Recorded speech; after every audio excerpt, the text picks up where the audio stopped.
Hey everyone, this is J-Dog. I'm sorry, I ripped this really fat vape at Silent Hill and now it's like, you can't see anything, there are monsters and shit, I don't know what's going on. And apparently I'm a murderer now. Like, I think this is a bit above my street cred, guys. I need some backup to help me figure all of this out. Hello everyone, this is Cybriano, another episode of the Primal Hallucinatory Nightmare. So today I'm going to be covering another piece of media that I have been fascinated with for years, and that is Silent Hill 2. Now, I have not played the original because it's fucking expensive and I don't have a PS, I think it might actually be like the second PlayStation that you can play it on, and I don't play on PC because I'm a woman. But I did play the remaster a few months ago, and you know, here's the thing. Whenever I've told people about Silent Hill 2, I've always pretended and made them believe that the whole thing is about James's latent homosexuality, and how, like, there's this grand reveal where they reveal that he's gay. But that didn't really work out when my ex was playing with me, and he kept asking, like, wait, when do they reveal that he's gay? Like, I see a bunch of monsters that look like, I don't know, he's battling his attractions to women, and I was like, no, it's because he's scared of the monsters. He's scared of women, that's how gay he is.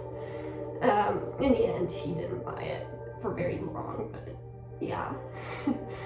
But, this is going to be something new for my channel, because I will not be arguing that Silent Hill 2 is about schizotypy. In fact, I'll go as far as to say there is no evidence that it's about schizotypy.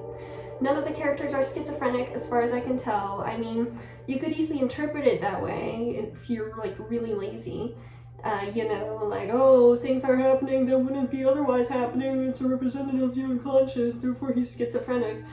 But from what I can tell, here's the thing. I feel like a reading of a piece of media should complement the piece best, right? So I think it shouldn't just be about what makes the most sense logically, it should be what best serves that story to make it most beautiful and meaningful. And I just feel like a schizophrenia analysis of Silent Hill 2 would not really serve the story. I think, however, that it serves very well as a piece of media to showcase the workings of the unconscious. And that includes things like repressed memories, guilt, trauma, and one thing that I really love about Silent Hill 2 is that it represents these things physically. So Silent Hill Town acts as a place in which our unconscious becomes materialized. And like every character's version of Silent Hill, what they see is different, showing how it's really representative of that person's inner conflicts and wounds.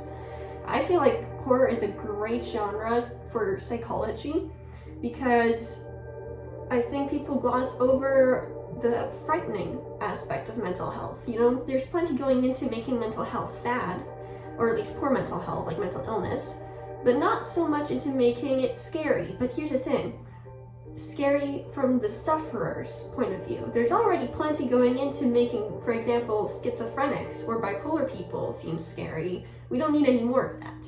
But there isn't so much showing how scary it is to be living with these conditions sometimes. So I don't really need to make any sort of argument to show that Silent Hill 2 is about the unconscious. It is extremely obvious. I mean, like, it shows people's deepest fears and repressed memories and conflicts. It adjusts itself to each person. Pyramid Head could very easily be a manifestation of James's id, although surprisingly enough, Silent Hill adds an interesting spin to it in that it also kind of acts as his superego because it is punishing James for his sins. So yeah, that's pretty interesting. In a sense, Pyramid Head is both the superego and the id, or rather, superego cosplaying as the id, I guess, to make its point, to get its point across. I think James's story is very good. You know, in the sense that logically it is interesting to find a guy who really did love his wife, but ended up murdering her, and it's the fallout from that.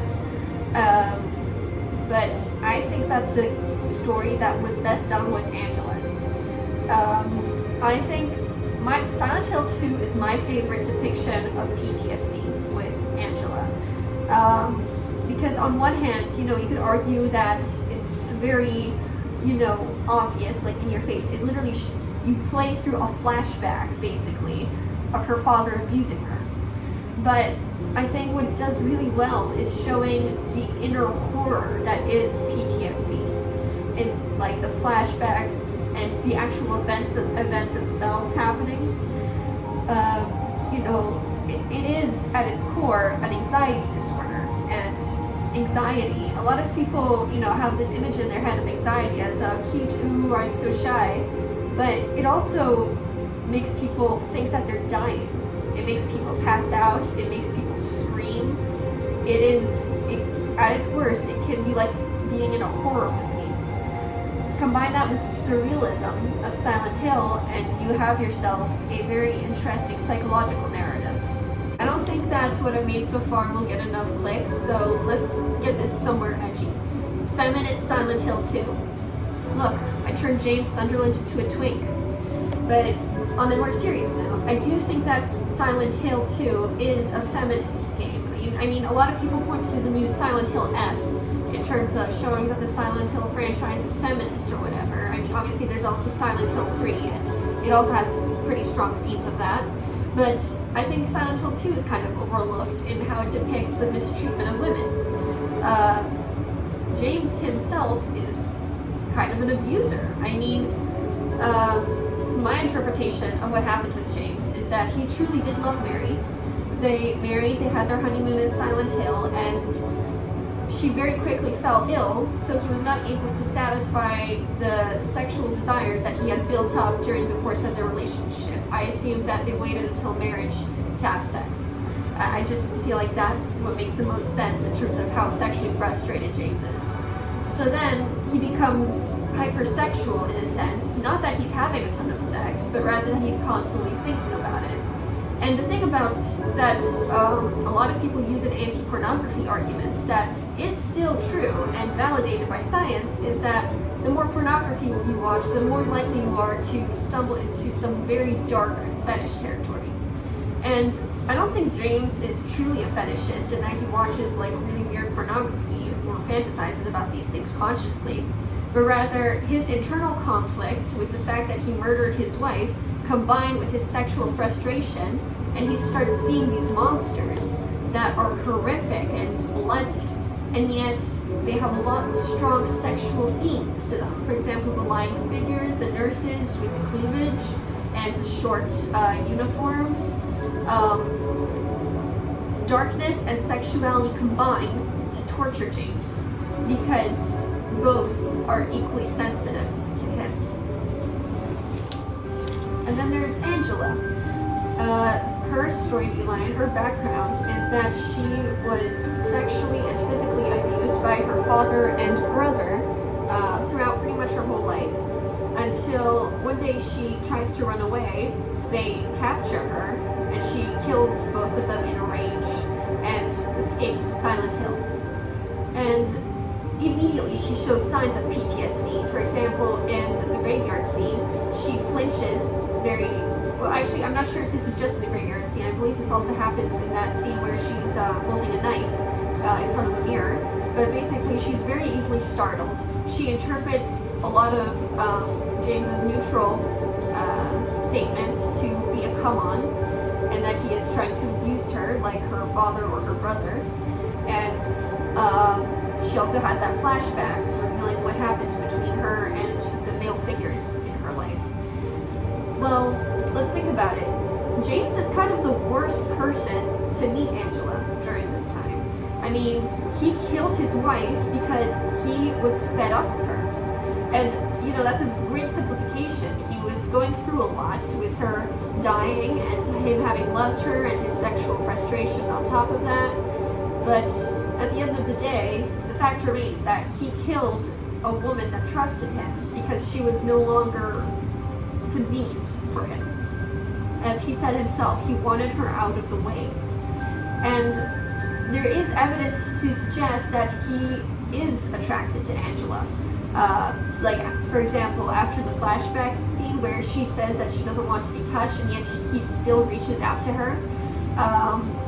I think I remember that I had other reasons for thinking this, but basically, James, like every other male figure in Angela's life, tries to impose himself on her. But in Angela's very last scene, at the flaming staircase, which I think is more of just a, tasteful way of showing her suicide, he lets her be.